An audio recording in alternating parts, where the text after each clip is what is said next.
So first of all, please help me introduce our first guest.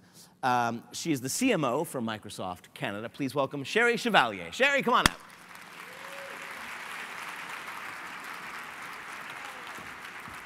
Welcome. Welcome to the Oprah set. Yes. We aim to make all of our guests cry. I hope you're great. okay with that. Fantastic. And with that in mind, if everyone looks under your seat, we're giving each of you a grand dam! It's that big. So Cheri, I mean, you know, clearly we know Microsoft. We know what you guys are about, but you know, your CEO, Steve Ballmer, came out a couple of days ago really kind of saying that you guys are shifting focus a little bit. So to be at Microsoft at this point must be a dynamically changing organization. It's an incredible time to be there. I've been at Microsoft a very long time. I started in 1995 with the launch of Windows 95. And so you can imagine over a period of time like that, the changes that we've seen in the company have been phenomenal. Yeah. And I can really, truly say there's never been a time like this, where the change is so fundamental. It's really forcing us to relook at everything we do in exciting ways. The opportunities that come with such a change in direction are endless. And as a marketer, there's really never been a better time to be a marketer at Microsoft. Yeah, I mean, and Millward Brown's brands report came out last 2 weeks ago, I think, and you guys are still globally in the top 10 most powerful brands. It must be really refreshing to be at a place that's not just getting comfortable and thinking, you know, you got to dance with the one that brung you, and this is what we're going to continue to do, but constantly evolving and constantly innovating. Yeah, it's very much a part of the culture, is to constantly innovate, constantly be responding to the needs of the customers and evolving to meet those needs, and never getting static in that. Always having one foot forward and always leaning forward. And it's not something that's exclusive to our engineering department, which does an amazing job creating these products. Yep. It's something as marketers we're always focused on too, is how do we keep leaning in? How do we keep being innovative? And how do we take these amazing products that have been created that weren't on anyone's mindset, even 2 years ago, and get them to the forefront of the consumer's minds every day. It's an exciting challenge. Yeah, we're going to speak a little bit more on culture, because certainly we're going to cover that topic from a number of different angles. We'll get to that a little bit more. Sounds good. So if you'd now help me welcome our next guest. He is the Chief Commercial Officer for Aeroplan, an Aimia company. Please welcome Kevin O'Brien. Welcome, Kevin. How are you? I'm all right, thanks. So Kevin, why don't you give us a little personal background? How long have you been at Aeroplan? Sure, I've been at Aeroplan since mid-2009, and before that I was actually a career consultant, but always around the idea of understanding customers better than the next guy and using that in a way that you win. So that took me into brand space and retail space and a lot of different areas. So Aeroplan had been a client, and then ultimately I was in selling something, and my new boss is a better sales guy than I am, so here I am at Aeroplan. And what for you guys? What do you see as your biggest challenge in the next 12 months? The next 12 months will be very interesting. I mean, we're going through a couple of big contract renewals right now that have been fairly well publicized. And that's taking us into really some soul searching about what's next for the business and how to make sure that the business in a world where the world is in fact evolving around us. Loyalty is as hot as it's ever been because of the role that it plays in generating data that you can use to run your business differently. And that really wasn't at the core of the Aeroplan ethos when it was created back in 1984, obviously, but is a huge opportunity for us as we turn the page right now coming into 2014. So that's the big focus. You realize that a quarter of the room right now just said, "What's 1984?" I don't know what that is. Well, that's amazing. We're going to get more into the kind of organizational change in a little bit. And lastly, please welcome the Chief Marketing Officer of ING Direct Canada, Andrew Zimakas. Welcome to the stage. And Andrew, you sprinted out, so thank you very much for doing that. We're tight on time. I'm just going to pull up my other notes here. So Andrew, why don't you give us a little bit of personal background on yourself? Sure. Thanks for having me here. It's good to be the third part of the practical reality today.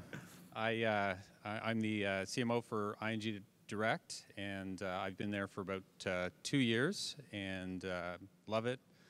Great organization, great culture, and I've been in marketing for a long time. Started in packaged goods, moved to technology. I was actually at Microsoft for a few years, got to know Cheri there, and moved on to financial services and consulting from there. So varied industries, always focused on marketing and brands. So tech, financial services, I'm assuming your next move is going to be a telco. That's right. Exactly. And you know, some really interesting perspectives here, because obviously the ING Direct has gone through some ownership changes in the past year, and we'll get into a little bit more about that. But you know, is this something that's in the back of your mind every day, or something you look to deal with in 2-3 months' time? Oh, every day. I mean, Yeah. you know, on the one hand, it's a big challenge. On the other hand, it's a great opportunity to be a part of. We were acquired by Scotiabank in November of last year, so we're going through a transition, part of which is going to be to change the name and visual identity of the company, which is part of the purchase and sale agreement. And obviously, we want to maintain the culture. We want to maintain the brand, the true essence of the brand as well. So it's a unique challenge and a great experience. Yeah. I had Peter Cito, who's the CEO of ING Direct, was a guest on, I host a comedy show and with some Second City alumni. And you know, the subject of the name of what ING Direct was going to become after the Scotiabank acquisition came up, and what the cast came up with was just Scotia Banking. It beats Ing Direct, so I like that. Yeah. Yeah, it's got phenomenal line extensions of Scotia Checking, Scotia, you know, it's amazing. Okay, so I mean, all of you are in a CMO or CCO role, and you know, for the past, I don't know, decade, we've heard, here's the job of the CMO, right? The CMO is only there for 18 months. They're here for the quick win, and then they're gone. How is the role, given the digital realities that are occurring, how has the role of CMO changed for you three?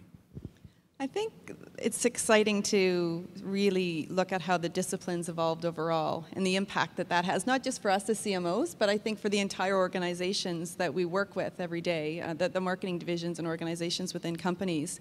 We're seeing the brand and ownership of the brand shift. The brand isn't something that the CMO owns anymore, right, or that the central marketing organization owns anymore. Really, our customers and the consumers are a big part of the brand and are a big part of creating the brand. And so I think for a lot of CMOs, it's letting go of that control is a big fundamental shift.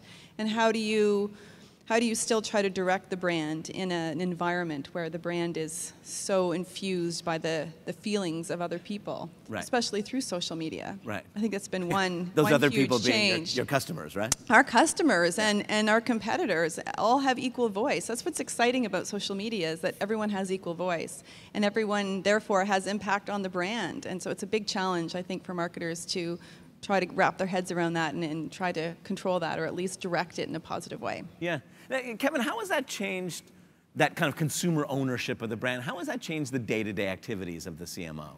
The biggest impact that of it, I think, is the scope of what the CMO actually has to get involved in. You know, once upon a time, it would have been a relatively defined task to figure out the marketing strategy as it relates to something that you want to bring to market and how you want to influence customer expectations and the experience. But now that CMO needs to be conversant with the folks that are actually managing the customer experience, the service part of the organization, the operational part of the organization. I'll speak for us, and I think it's true of a number of organizations. Our head of marketing has tremendous impact on our IT spend today, right, and that wouldn't have been true a number of years ago. So the category blurring within the organization and how broadly the CMO needs to be smart about the business on a lateral basis is just increasing exponentially. Yeah. And Heather, how are you adapting to those changes on a daily basis? It's a challenge for everyone. It's a challenge for me. I'll invoke a story. I agree with what's been said, and I'm a non-practicing Greek Orthodox, and I threaten my kids every now and then that I'm going to take them to church. And the other day they were annoying me. So I have an 11 and an 8-year-old, and I said, you know, this weekend we're going to go to church, and I thought I'd soften it. I said, and we'll go to brunch after that. And they thought that was hilarious, and they imitated me and were laughing at me. And then I stopped to think, is that actually the way I sound at work? And it got back to this whole issue of being a shepherd or a conductor, and I don't think you can work effectively in this environment by being directive. And I used to hear CEOs say that, and I thought it was sort of a load of crap, but I think it actually is true. In this environment, you really do need to harness ideas, you need to coordinate, you need to conduct, you need to get the most out of people within your team, but cross-functionally as well. And you can't sound like that dad threatening to take your kids to church. So. Yeah, but with all these spinning plates, right? Because there's more plates now, and I know that there are marketers in the room who have kind of shrieked at the horror of being responsible for IT. But now that you've got more spinning plates, there's some of those plates like IT, like data, maybe doesn't come naturally to marketers. How are you managing, you know, into the areas that maybe you're not really comfortable with? I think the big thing is to take a partnership approach. And so I'm at an advantage being in a technology company that does offer a lot of the solutions that marketers are using, CRM products, right, database services and products. And so there's a natural affinity there for me to be more deeply engaged in that. But I think for other people that may be in different sectors of the marketplace, it's about partnership. I don't think marketing can take over IT. I don't think IT can run marketing. I think it's really critical that there's a very open and respectful relationship on both sides of the fence. IT is a critically important part of any organization, and so how does marketing engage with that in a productive way, and how do you work together to get the solutions on the table? And really, at the end of the day, it's all about what are we trying to get to? What's the problem we're trying to solve? And here's my marketing problem, and I know technology can largely solve and address this problem, so let's figure out the best way to do this. Yeah, but come on, how hilarious would it be if IT ran marketing? Because you know they think they can. Kevin, are you guys looking, you know, I mean, I totally buy the internal partnerships. Does that extend to external partnerships as well? You've got more partners at the table? Yeah, I mean, the business that we're in, with the Loyalty Coalition, we've always had a lot of partners at the table, and our marketing department has always had to wear a couple of hats. They wear our marketing hat, but they also wear our partners' marketing hats in these circumstances. And, you know, I think the biggest shift that some of these challenges that we've been talking about has put on it, it requires a certain type of individual, I think, is the biggest issue. You need somebody that has the confidence to recognize that they don't need to do it all, and that they can partner, and that's not a threatening thing, but in fact it's an enabling thing. And once you get past that, there's a level of trust that needs to be created. But you put those things together, and you really can create something that's you know, it seems too easy to say, but where the sum is worth a tremendous amount, right? It's but it does require a healthy degree of risk-taking and self-confidence to kind of take that leap. Yeah. Is it becoming, well, I guess, now who owns, I mean, I got an agency background, so, and Andrew, you know how this works, right? I mean, you had a brand agency, and they were your shepherds, and they took care of everything. And now, I mean, a lot of clients they've got the media agency, the social agency, the creative agency, the digital agency, the experiential agency, the activation agency, the PR agency. And it's really difficult to see who owns what, with each one trying to eat each other's lunch and kind of grab a bigger share of the budget. How are you managing those relationships with the people who are really passionate about your business?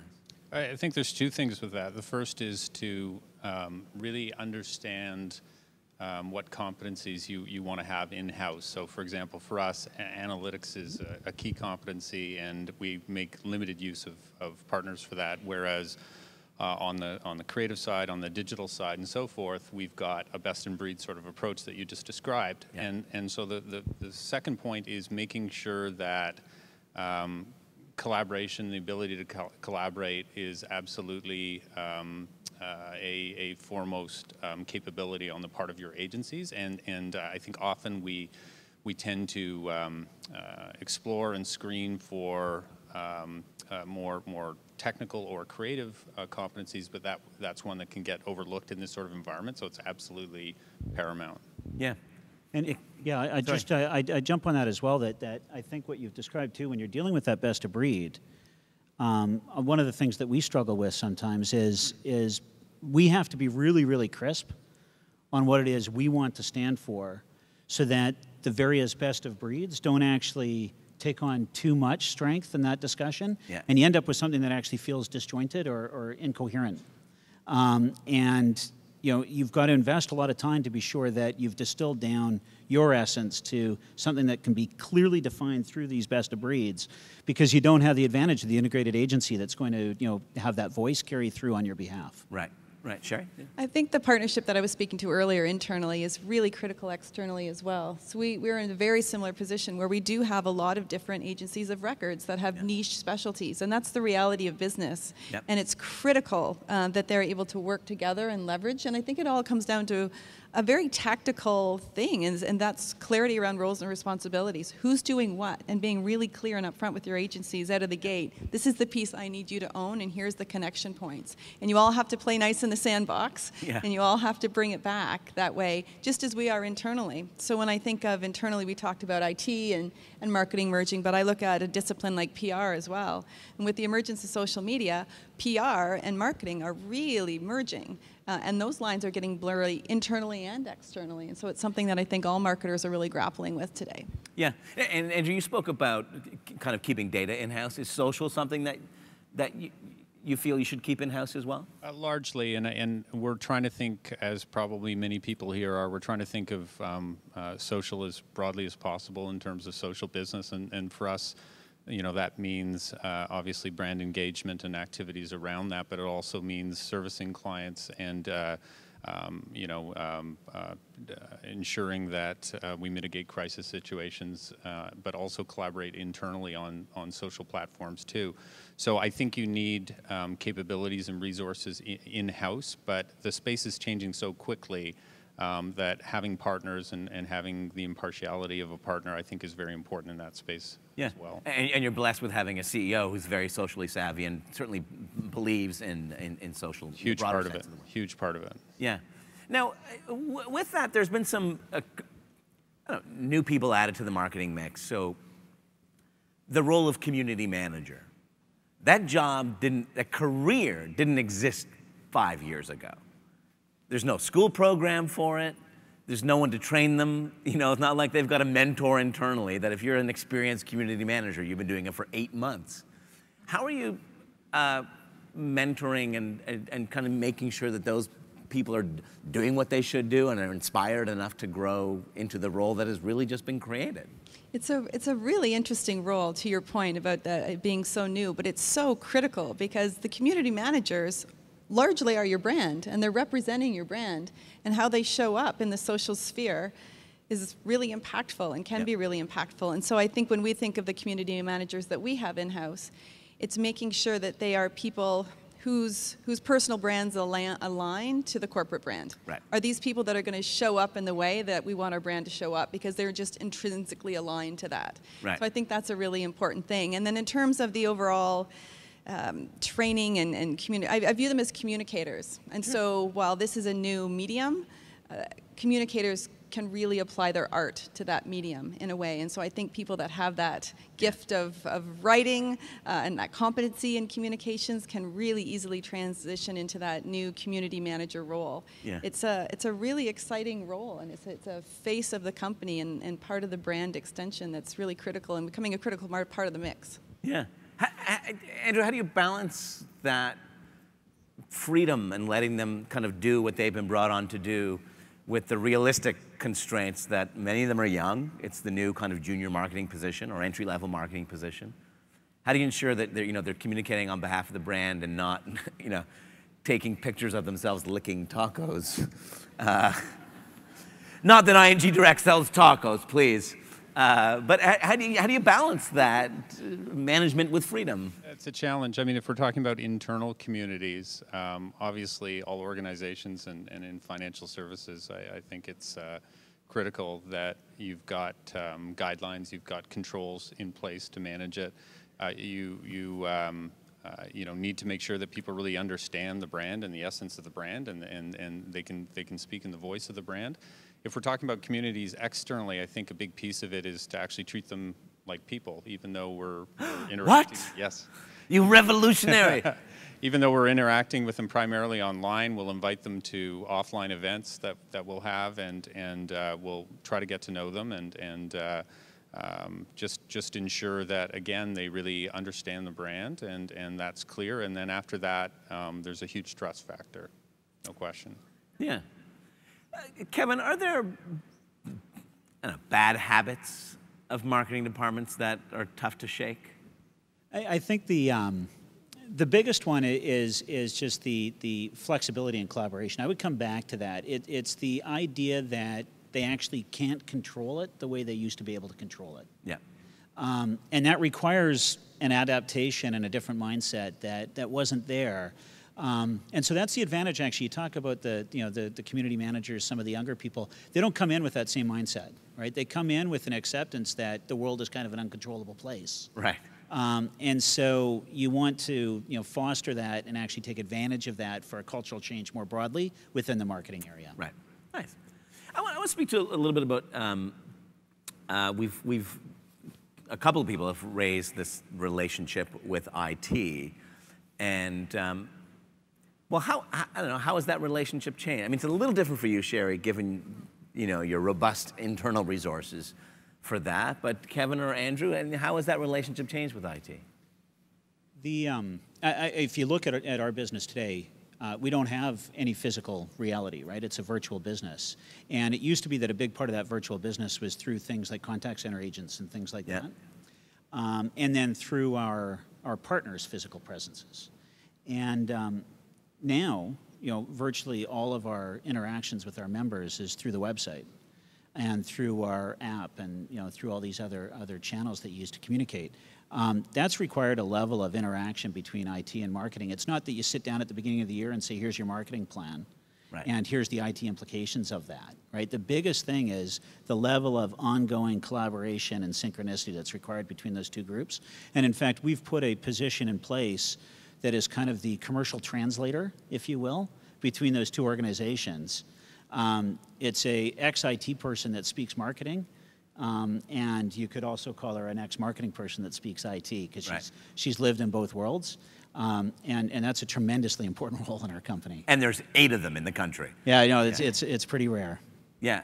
So, but Cheri, are you dictating to IT kind of this is where marketing is going, and these are the infrastructure requirements that we have, or the software requirements that we have in order to execute our marketing goals, or is it working the other way, that they're coming to you? They really, truly are blended conversations. And again, to your point, because we're Microsoft and this is what we do, it's a bit different. It's a little more homogeneous for us in our approach to that.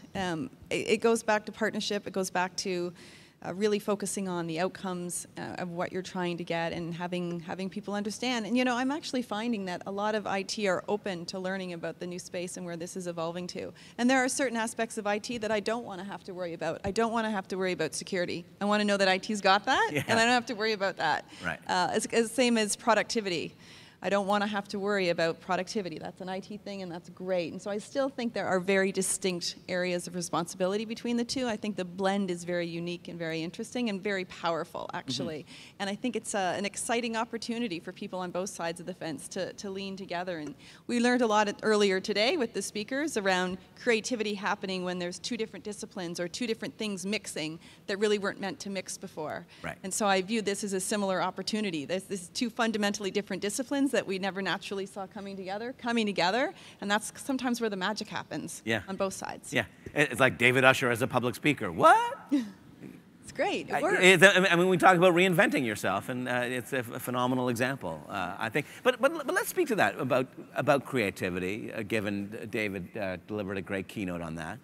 Andrew, I mean, this can mean 100 different things to 100 different people. How does ING Direct define creativity when it comes to your internal resources? Really broadly, and I mean, it's ultimately about doing things better and usually more thoughtfully, and for us that can mean And anything from improving an HR process through to, you know, a much more innovative way to market to our clients.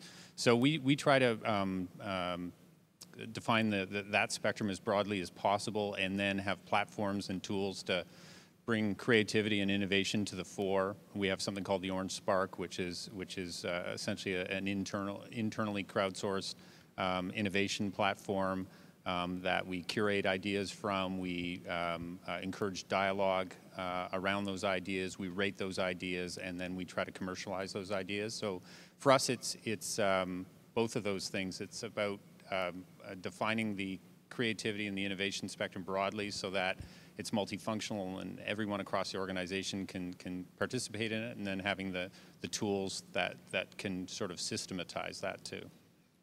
Right. Kevin, how about you, for you guys? Yeah, I'll take a bit of a risk here with the starting spot, because I wasn't here this morning, so at the risk that this study was already referenced. There's a seminal study on creativity that was done. It started in 1968, 1969, and it was a researcher that took a survey that NASA had used to find innovative and creative engineers. Yep. Which was evidently something that isn't that easy to find. It's kind of like finding a marketing person with an IT background. Exactly. And so they took that study and they modified it so that they could actually give it to 5-year-olds. And what they found was 98% of 5-year-olds were deemed creative, according to this research instrument. And then they waited a number of years and they gave it to them again when they were 12. And that number had dropped to 30%. And then they gave it to them again when they were 17, and the number had dropped to 12%. And then they did it to 280,000 Americans, and it was 2%. And so the conclusion of that is that people are not born not creative. They're actually born creative, and somehow we beat it out of them over time.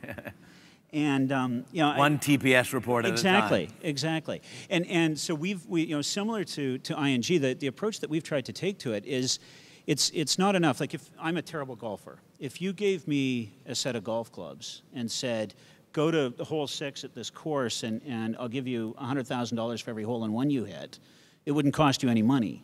Right. And it's because I can't golf, right? And so it's not enough just to tell people they should be creative and give them incentives to be creative and show them where they're supposed to be creative and tell them what the goal is. You actually got to teach them to be creative. Yeah. And the beauty of it is you don't just need to hire creative people, because that, I think, used to be the mindset. We're all creative. 98% of people at 5 are creative. We got to actually unlock that creativity. And that's the part, in addition to having, you know, you guys, Orange Spark, we've got the imagination portal. We put in innovation coaches so that we can actually help people through that process of building business cases, because you don't want to kill a bad idea because somebody can't write a business case, and a lot of things around that. But at the end of the day, if you're not actually putting things in place that help people unlock creativity, then all of that other stuff is somewhat for naught. Right. And to be honest, I don't think we've cracked that yet. It's something that we continue to try different things, because we really do believe in the idea of systemic and disseminated creativity in the organization. But you know, it's hard to get that contact center agent to really feel confident that they should be bringing their idea forward in a way that we're going to invest in it, and to unlock a number of contact center agents through training them in how to be creative so that you actually get better and crisper ideas. It really is more art than science, I think. Yeah, yeah. Just to build on that a little bit and to tie it back to David Usher and I guess to Seth as well, about some willingness to fail. And you know, the way that he's taken his career, and obviously being that talented and that good looking is just a huge injustice, but that's a separate issue. Sorry, are you talking about me? Yes, Ron. It is a horrible life. You have no idea. He, you know, obviously there was something in him that prompted him to do that and put himself in a position of potentially public failure. And you know, somehow we need to be able to do that internally as well, and convince people that they should be doing that. And that's something that currently I think we could do a better job of. I think creativity, too, comes from diversity. And so I think one of the things we look at doing internally is really being conscious of the diversity that we're bringing to the teams. And it's not just gender diversity, it's diversity of thought, diversity of approaches and problem solving, and making sure you've got people that are very different at the table. Yeah. And then I think diversity of experiences as well. So one of the amazing things that we're able to do in our company, because of the breadth of areas of business we have is move people around.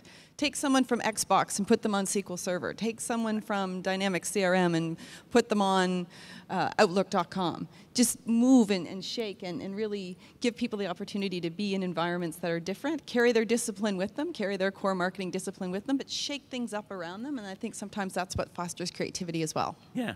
Is there a danger, and I'm just going to play the devil's advocate here, but is there a danger where we continue to say you got to be creative, and I don't know, people either misconstrue it to where they just fail to get stuff done, right? Like there's some days you just got to sit down and crank out the same stuff you've been doing, right? Whether it's email or code or whatever. Is there the danger that we spend too much time trying to be creative and thinking about being creative and trying to innovate that we don't actually get down to work? For us, I think it's the opposite. I think the biggest barrier to creativity is the lack of time spent being creative. Yeah. I don't know about you. I don't get a lot of great ideas when I sit down at my desk and open my computer and say, okay, it's time to be creative. Right? It's when I'm out on a bike ride or I'm at the ball diamond with one of my kids or something like that, that all of a sudden something that you'd been noodling for quite some time, all of a sudden the coin drops and you say, that's it. And so I find that for us, it's not so much that the creativity time is eating into the rest, it's that the rest isn't leaving time for creativity. Right. Yeah, I think if you're doing all the same things all the time, you're not making different connection points, and that's part of creativity, as we discussed earlier today. And if anything, I think we're spending far too much time doing the same things and inhibiting that. Mm-hmm. Nice. Okay.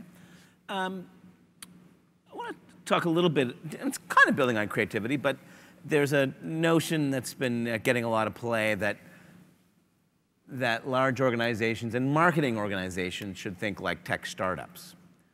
That we should all have this great entrepreneurial spirit that drives somebody who's going through, round 2 of VC funding. Do you agree? I mean, a multi-billion-dollar global organization, do you agree with that or no? You think it's... I think innovation has to stay in the heart of the company, no matter how big you are. And I think creating an entrepreneurial spirit is something that we've been really focused on not letting go of. Yep. And the products and services that are coming out from the company, I hope, reflect to the broader community that we're doing that. We're trying to keep that at the heart of what we do. I think it's a careful balance, and we think of it in terms of eating while you dream. So as a large company, you have obligations to your shareholders to deliver certain revenue numbers. And so you know the products and services that are going to get you there. But you also have to dream. And you also have to keep pushing forward and keep thinking. And so I think there's a mandate to balance those two sides and make sure you've got that balance right so you can deliver on expectations and also deliver on the emerging customer needs that are materializing in the marketplace. And I imagine that applies to individuals as well, right? Like that they have to...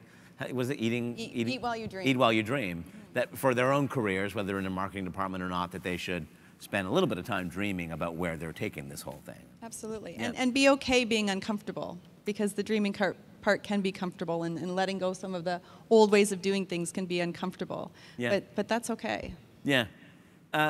Andrew, how do you protect that entrepreneurial spirit in your situation when there's a new parent sitting at the table and who may just have different definitions of it?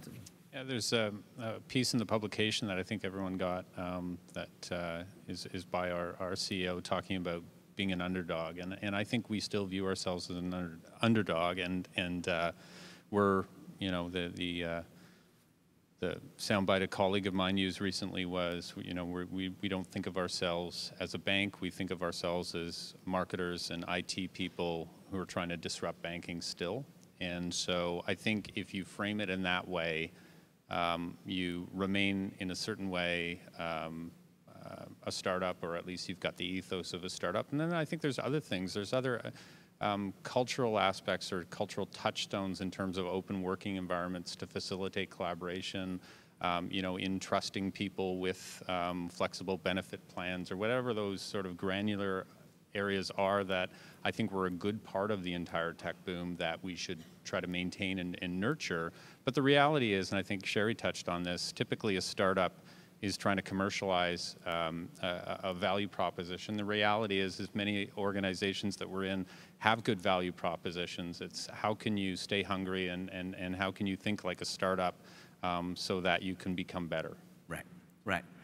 And I think it was Seth's point, if I remember correctly, jumping and growing wings as you fall. Are you planning 1 month out? Are you doing 3-year strategic plans? How are you balancing long and short term? Mm-hmm. Cheri, are you doing three-year strategic plans? I think the way we look at it is planning the work and working the plan.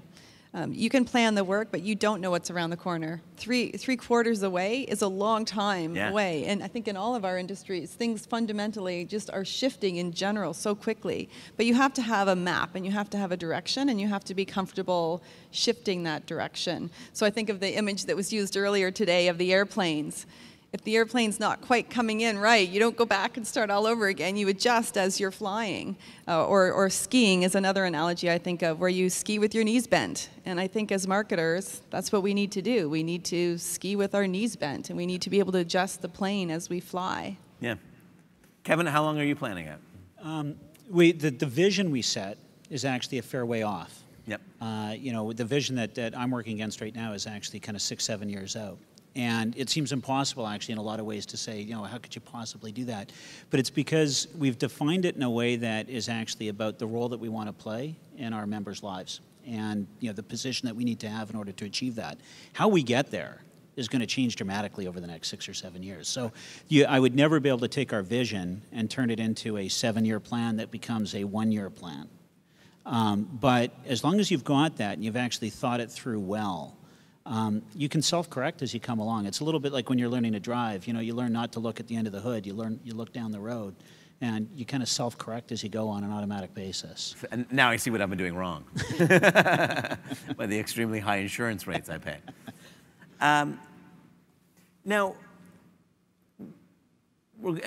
a couple of speakers will or have touched on this about the importance of culture within marketing organizations. How important is it? Andrew, for you? You've got a pretty strong culture. Massively important. And I was reflecting on all the things that have changed and what Seth was talking about, and I don't think that's changed at all. It's still hugely important. It's what binds everyone to the vision, to the organization. And I know there's so many different definitions of culture and how culture and brand intermingle, but the reality is that, if you consider culture the smell of the place, for lack of a better description of it, that's huge. It's huge when you walk in the door to interview, and it's huge for employees that have been there a long, long time. So it's still central to everything. But how do you protect it? Because there are some people in the organization or in the crowd who are working out of their basements, and maybe they've got 1 or 2 employees, and that's a pretty easy culture to maintain. When you then go through considerable growth, how do you protect the culture that defined the brand or the organization? It doesn't happen by accident, right? The culture will define itself if you don't actually take action to define the culture. It will just happen organically, and it may not be the culture that you want it to be.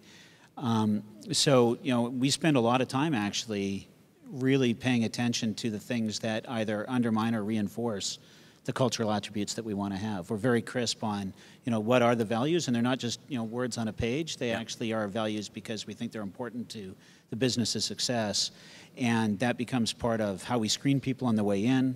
It becomes part of how we evaluate people on a quarterly and annual basis. It becomes part of how we measure ourselves when we're reacting to when things don't go as well as you would like them to go. You kind of force that on at every occurrence. Because if you miss any of those, once is okay, you miss a couple of opportunities to reinforce that, and the thread starts to come out of the sweater a little bit. And next thing you know, it's kind of in tatters. So it's got to be ruthless, and it's a big part of, the HR department. Actually, it's another point of where you got to collaborate in the organization. That's a very strategic role for HR. When you take them out of their tactical role, that's a very strategic role for HR. Yeah. You may have seen the picture that I showed to kick off the day, or many people have used it, but the pictures of Pope John Paul's death versus, the Pope Francis appointment, and just the cluttering of devices. There's a lot of cat videos out there. But more importantly, I think, there's a lot of great content that people are more passionate about than their loyalty program or their software or their financial services. How do you cut through? How do you just stay top of mind or cut through the clutter of all those cat videos? And is that, I'm assuming it's becoming increasingly difficult for you. I think content is so important, and you often hear now content is king, and I think for us it's about creating value. Are the interactions that you're having creating value on the other line, or the other end of the line, on the receiving end? Are you entertaining? Are you providing insight that is important to those people? Yeah. And to me, if you're saying something that's relevant and impactful and changing the way people think or feel, and feeling is even more important as emotional connections become more important, that's what you need to do. And if you're not doing that, I think it's really hard. Mm-hmm. Yeah. I think you've got with content. I think you've got to be authentic to the brand, but also authentic to the channel. We thought of leveraging cat videos instead of fighting it, but that wouldn't really work for us. But just as an example, we collaborated recently with Walk Off the Earth on YouTube, and it was, I think, anyways, done in a way that was contextual to that medium. It had certain light touch brand elements to them, but the artist was able to maintain some artistic integrity, and that was an appropriate execution for us within that channel. How we engage our clients and the public through Facebook and through other mediums is different than that. But I think you've got to be authentic to the channel. Yeah. It's more than a buzzword about building community. Community, whether it's social or face-to-face, whether you call it a community or you call it a tribe. How are you actively building and protecting that community of users or clients or customers? I think there's communities that we own as marketers that we create ourselves on our side of the business, but there's also communities that people are naturally gravitating to on their own, and we talked a little bit about that this morning as well. And I think for marketers, a challenge and an opportunity is to insert ourselves into those communities where the conversations are having. So it's not always about us creating our own communities and having to have our own Facebook pages for every single thing. Where are our customers naturally gravitating, and can we be a valuable part of the discussion that's happening in those environments? Right. And so it's a balance, I think, between the two that needs to be considered. Yeah. Kevin, how are you building community? It's a tremendously exciting time right now because you can get more into your customers' heads than you ever could before. And so, we tend to talk a lot more about enabling communities than creating communities, for all the reasons that Cheri was just talking about. And and we're fortunate in our business that we actually have a lot of information on our members because of the nature of our business. They also tend to be pretty passionate about big parts of what we do with them, right? Right. The fact that so many of our interactions are around a very pleasurable travel experience. Makes it a natural place to actually enable community. But another place where we did a lot of work to get into their heads a little bit and said, gee, we should be playing more of a role here, is around the charitable and community elements that they were interested in. Right.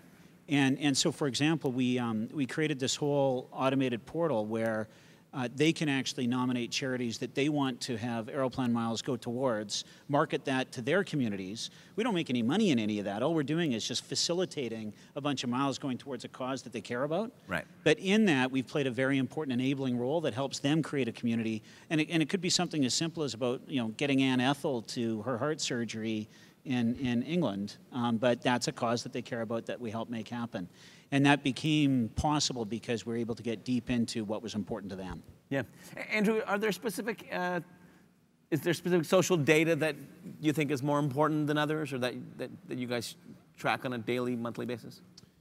We haven't quite figured that out yet, to be honest. But if in terms of at a high level, certainly engagement is what we're focused on. We're focused on quality. We're not focused on quantity. We're still trying to figure out, like a lot of other organizations, how do we bring the social sphere into other channels and other ways in which we interact with our clients. So if someone is going to interact with us socially, and then through our secure site, and then maybe through the contact center, Obviously, how can we understand that? How can we curate the data in a way that is obviously permission-based, but provides us with a fuller understanding of who that person is, so that we can actually talk to them as a person and understand them. Yeah. It's something that we're learning more about as well, as I think all marketers are, because that component of the discipline is so new. And I think the initial reaction is to measure everything, because we're learning and we don't really have this figured out. So let's just measure everything we can, and then somewhere in there'll be insights that allow us to figure out where we need to double down.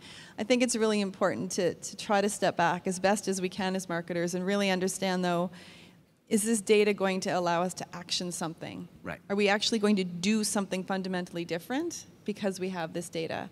And that can be a difficult choice for marketers, because you do start to get dependent on, just give me every piece of data we can possibly have, and surely somewhere in there is the answer. And there's more discipline that's needed as a professional to say, okay, we can get that data, but it's not going to change anything, so we're not going to spend the resources to do that, and we're going to focus over here. Yeah. It's hard to let go sometimes of those data points. Yeah. Big data is also known as a big problem, right, for a lot of people. How are you differentiating, Kevin, what data is important, what's not? I mean, data is at the core of what Aimia as a global organization is all about, and certainly critical to the success of Aeroplan as well. And if you go back over even just the course of my career, and I don't really feel like I'm that old in a lot of ways, that early in my career, you actually had to really think things through, because it was hard to get the data to support your hypotheses. Now it's very easy to get the data, and I think that there tends to be, therefore, a short circuit of the thinking. Right. And you really need to put a premium on the thinking. To your point about why do you actually want this? So we talk a lot internally about data relevance and data uniqueness. Don't worry so much about getting overwhelmed with data, because then you get into analysis paralysis, and that doesn't really help anything. Yeah. Really think clearly about what it is you're actually trying to make a decision about, and what data will help you make the right decision, and get that data. And if you need to make that decision on a recurring basis, then there's an opportunity to actually create a unique data set that helps you do that, that gives you differentiation in the marketplace. Yeah. And if you can get to that point, where you've actually got a unique data asset that others don't have, that helps you make decisions better than they do, wow, that's a powerful spot to be in. Yeah. I've been in boardrooms where there's $1 million of salary sitting around a table, yet it's the graph that makes the decision, right? It's like, all right, I guess that's what we're going to do. Okay, I'm going to come into the audience now and get some questions from the group. So again, I'll just start over here, and if you have a question for the panel or an individual on the panel. Mr. Gare, nice to see you. See you. You guys talked about internal innovation and the Orange Spark and idea generation. How about from your communities or customers? How are they changing your go-to-market, your products, your approach? That's a great question. We are focused on not only having an ongoing dialogue, obviously, with our clients and non-clients to learn more, but we're also focused on crowdsourcing directly for product innovation. We launched a checking account roughly 2 years ago called Thrive, and a good portion of development of that product was crowdsourced. We made some key decisions in terms of feature set and the way in which we ultimately offer that product to our clients, and that's a specific example of how we're trying to drive innovation directly with our clients, in partnership with our clients. I think one of the things that's important is to remain customer-centric at all times, and it's easy to get caught up in all the shiny bells and whistles that are part of what marketing is in 2013 and get away from that customer centricity, and it's something that I think we need to hold true to and make sure we can keep hearing the voice of the customer in everything we do and applying it back, and really making sure that that customer is permeating all of our actions, be it on the development side or on the marketing side. And I think marketers now, because of social media, it's easier for us to have the pulse on that customer than it's ever been before. It's not sales that's necessarily closest to the customer anymore. That paradigm's changing a little bit, which is interesting. What about when the input sucks? When your customer's wrong, or they're that you've opened up this dialogue and it's not quality interaction you're having with them. How are you guys handling that? Very carefully, I guess. It's a great question. I don't know if I have a great answer for that. We're in the midst of a renaming, as I mentioned earlier, and we haven't launched a formal process for crowdsourcing the name, but certainly our clients feel free, and they should feel free to provide ideas around that. And as you would imagine, naming is both an art and a science, and a lot of those ideas probably don't fit with the criteria that we think is important, which hopefully ties fairly well to what most of our clients think is important. And I just think that you've got to be very upfront with how this is going to be used, and that you want to be transparent, you want to be honest, but at the same time, you're working in collaboration, but you're not abdicating certain decisions to your customers, nor do most of them, I believe, think you should. That's what I mean. I was going to touch on a couple of things. One is there's still this element of transparency where you can, helping them understand why you haven't pushed forward with whatever their genius idea is very helpful. But often you can't actually do that because it would have you revealing, your internal secrets about why you thought their genius idea wasn't a genius idea. So in advance of that, it really is about setting expectations that not every idea will be one that you actually take to full fruition, and you may not be in a position where you can actually fully explain that. Even with all of that, though, you're going to disappoint a few, and then you actually have to move into a different mode about how you manage the fact that you've disappointed a customer. I think Andrew has hinted that he's looking for new names for ING Direct, so please feel free to tweet those to the hashtag. Thanks, Ron. We have a We're question probably all back here. tweeting, so feel free to tweet the new name as you're sitting there. Yeah, that's right. We have a question right over here. Hi. Oh, this is loud. It is, yeah. I have a question going back to creativity. And there was a comment about having innovation coaches or putting things in place to unlock creativity. I find with our creative department that they're super creative, but they're burnt out. And they're working long hours, and most of the time we're trying to help them, give them spaces to be more creative, and they just don't have they're just tired. And I just want to know if you have any advice on how you deal with that, a team that's burnt out. Pot. Sorry, was that me? No, sorry. What did... Cheri, do you want to take that? Yeah. I think it's critical that people can balance to be able to have sustained performance. And I think of the example that was referenced earlier about the idea coming in on the baseball diamond field. If you're not giving people the chance to take a step back, I don't think you're actually accessing their best ideas and their best selves. You do need people to have the space for ideas to emerge, and if people are running right to the ground, you're not giving them that opportunity for things to flourish. And so it's sometimes not about working more, it's about working smarter, and that's where I also tend to go if I hear that bubbling up in the organization, is what's actually being done and why, and is there a smarter way to do that? And sometimes we're just not good at saying no. What do we actually need to be doing? What do we not need to be doing? And being okay saying no. I think this is something as Canadians we struggle with. We always want to be people pleasers and really give our best, but we have to make it okay for our employees to say no. Just to build on that as well, assuming that it's probably physical and mental fatigue, I think part of mental fatigue is where creativity is concerned is getting into a rut and approaching things in the same way. And we have a small innovation group internally that is great from a facilitation standpoint. We also work with partners we normally wouldn't work with. Sometimes we'll work with Microsoft, sometimes we'll work with Google. We'll reimagine things we've already done in different ways. And there's just ways to shake things up, and I think as leaders we need to bring some of those ideas to the fore. We have a question right back here. So just before we move off that, Cheri touched on this, and I think this is maybe what you meant about working smarter. That there's a lot of work done that you actually don't need to do, I find. Like one of the places where we have that exact problem is in our analytics team, right? You want your analytics folks to be really creative and be coming up with really kind of amazing stuff out of the data that they're working through. Yet they spend a ton of their time creating reports and things like that. And so every now and then, we force ourselves to step back and say, what was the last decision we made with this report? And if you can't remember what it was, stop doing that report, right? Free up some mind space to do some other things. And it takes time to take that action, but if you don't build some of those temperature check steps into place, then you will. You'll run people down because it's hard to get headcount, right? You can't just go and say, I think we need to be more creative, so let me add 3 people because my team's burnt out. I find the finance department doesn't really buy into that very quickly. We have a question right here.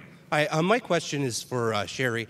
Cheri, as a marketing person and a nerd, I'm kind of interested in if you'd be willing to share any insights on how Microsoft's strategies in marketing its new Xbox machine that's soon to come out. Yeah, so that's a recent announcement that we've had, that the new Xbox will be coming out. It's an exciting process to watch that all come to fruition. There is a team out of our corporate head office that actually drives the formation of the big ad campaigns themselves, the TV, the spots that would emerge from that. So it's not something that I'm close to in Canada, but that we're really excited about. I think at the core of that, one of the things we have to manage at Microsoft is our different brands and our different brand personalities, and obviously Xbox has a very different brand than some of our commercial products. But there's still something at the heart of it that needs to hold true. And so while I don't know what that's going to look like, and that there are lots of super smart and talented marketers in our head office that are controlling that, I do know that it will be anchored in the core fundamentals of who we are, and it will be about inspiring people and connecting people, which is really core to our core business and what we believe in fundamentally. Thank you for that. Question right here. We'll make sure it gets on all the social media when it's ready to go, though. Have no fear. We'll blast it out. It should be an exciting time when that... What, a free one for everyone in the audience? That's amazing! Go ahead. First off, thank you very much for taking your time and sharing your insights with us. My question to you is, the buck stops with you as the CMOs. So what processes do you go through in terms of scaling your spends? Marketing dollars are tight. So as your organizations, you're trying to pick and choose. You touched on this briefly before. If you could give us a little bit of insight into how you go through that process. So for us at Microsoft, the CMO and the office of the CMO has a tight governance process around marketing dollars and the way they're spent, and really understanding the return on marketing investment that we're getting. I think that's an obligation of a CMO to have a rhythm in place to have that governance structure there. It's not the most fun part of the job, I think, for the extended marketing community. I think it's important for us to make it not feel like inspection and to make it more feel like we're really trying to understand where the dollars are being spent and how we can maximize it. But the governance is something that we do need to think about, and we do have to have plans to implement that within our organizations and revisit it and continually have a line of sight to that as well, so that we can all get better and learn from it. But Cheri, sorry, before you finish, in our conversation, you also said, which I loved, that too many organizations say they're going to go in a direction, but they actually don't commit the dollars to do it. And a lot of activities are defined by, is budget allocated for community management, social, whatever the new activities are. Is that right? Am I paraphrasing correctly? Sorry, you're breaking up again. Can you just repeat the question? Oh, just that a lot of the new activities and new directions that marketing departments are being asked to go in, the first step is committing the dollars to see it through. So one of the things that we have had to get really crystal clear on as we've built up our digital practice is, what are we not doing? So just because digital has emerged as a core tenet of our discipline doesn't mean that there's extra money suddenly cascading into my team to manage that. The net dollars don't move a whole lot, but what are you letting go of to embrace the future? What no longer makes sense to be executing on? And again, it goes back to the discussion we were having about saying no and deciding what you're not going to do. That can be very difficult and very tricky to do in organizations, but again, as CMOs, that's something that's part of our responsibility. What are we not doing that's going to free up and enable us to go forward and do something net new? We have time for one more question, right here. Hi, I just had a question that kind of goes back to what you were talking about in terms of eating while we dream. And so basically, in our organizations, on the org charts, people like you are at the top of the food chain. So often, you are the ones who are responsible for saying, sorry, we can't dream right now, we need to eat, and that's too big of a risk. So what kind of advice do you have for other people who have that huge responsibility on their shoulders, and they have to make that decision between eating or dreaming, or kind of sticking with the status quo and refreshing something instead of doing something brand new with a blank slate? I'll start off by saying I think the one thing we still don't do very well as a discipline is extend what I guess you would call marketing-focused intermediate measures, whether they're around, brand health type measures or customer measures.